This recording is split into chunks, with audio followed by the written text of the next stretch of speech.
Sa wakas, nakita na namin ang Jollibee dito sa Vietnam.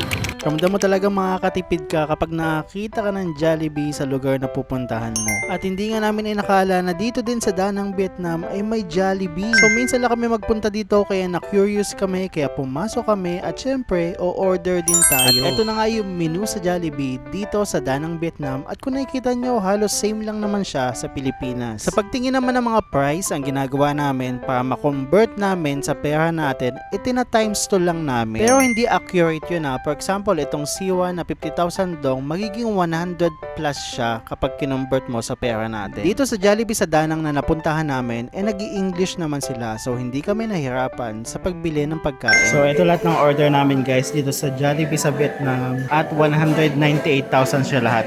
May spaghetti pa inaantay namin. So 198,000 nasa 460 pesos mga ganon, 462. So parang same lang din. May flavor nga sila ng chicken dito na hindi ko mabasa yung pangalan pero in-order ko pa din dahil naku-curious ako kung ano ba yung lasa. So yung lasa ng chicken nila na in-order ko ito. Lasa siyang sweet and sour. Ano yung sweet and sour na ganun yung natin na per chicken. Yung chicken joy naman nila ay katulad lang din ng lasa sa atin sa Pilipinas kaya lang Sad. bakit? Ang gravy yung chicken sa Vietnam. Hindi nadadayo sa Pilipinas?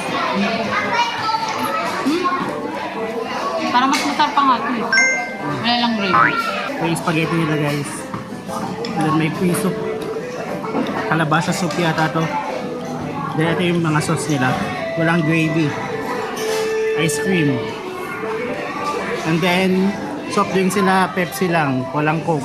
Kung mahilig ka naman sa spaghetti ng Jollibee, panalong panalo yung spaghetti nila dito dahil tingnan nyo naman yan. Sobrang sulit ng spaghetti nila dito compare mo sa spaghetti natin sa Pilipinas.